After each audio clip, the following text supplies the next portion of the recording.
All right, it's December the 15th, so that means it's time for Luke chapter number 15. Chapter 15. All the tax collectors and sinners were approaching to listen to him, and the Pharisees and scribes were complaining, "This man welcomes sinners and eats with them." So he told them this parable. "What man among you who has 100 sheep and loses one of them does not leave the 99 in the open field and go after the lost one until he finds it? When he has found it, he joyfully puts it on his shoulders, and coming home, he calls his friends and neighbors together, saying to them, 'Rejoice with me, because I have found my lost sheep.' I tell you, in the same way, there will be more joy in heaven over one sinner who repents than over 99 righteous people who don't need repentance. Or what woman who has 10 silver coins, if she loses one coin, does not light a lamp, sweep the house, and search carefully until she finds it? When she finds it, she calls her friends and neighbors together, saying, 'Rejoice with me, because I have found the silver coin I lost.' I tell you, in the same way, there is joy in the presence of God's angels over one sinner who repents." He also said, "A man had 2 sons. The younger of them said to his father, 'Father, give me the share of the estate I have coming to me.' So he distributed the assets to them. Not many days later, the younger son gathered together all he had and traveled to a distant country, where he squandered his estate in foolish living. After he had spent everything, a severe famine struck that country, and he had nothing. Then he went to work for one of the citizens of that country, who sent him into his fields to feed pigs. He longed to eat his fill from the pods that the pigs were eating, but no one would give him anything.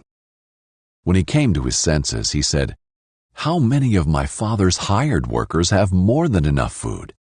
And here I am dying of hunger. I'll get up, go to my father, and say to him, Father, I have sinned against heaven and in your sight. I am no longer worthy to be called your son. Make me like one of your hired workers.' So he got up and went to his father. But while the son was still a long way off, his father saw him and was filled with compassion. He ran, threw his arms around his neck, and kissed him. The son said to him, 'Father, I have sinned against heaven and in your sight. I am no longer worthy to be called your son.' But the father told his servants, 'Quick, bring out the best robe and put it on him.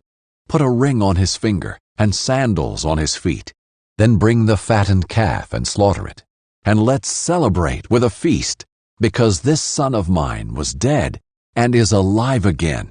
He was lost and is found.' So they began to celebrate. Now his older son was in the field. As he came near the house, he heard music and dancing. So he summoned one of the servants, questioning what these things meant.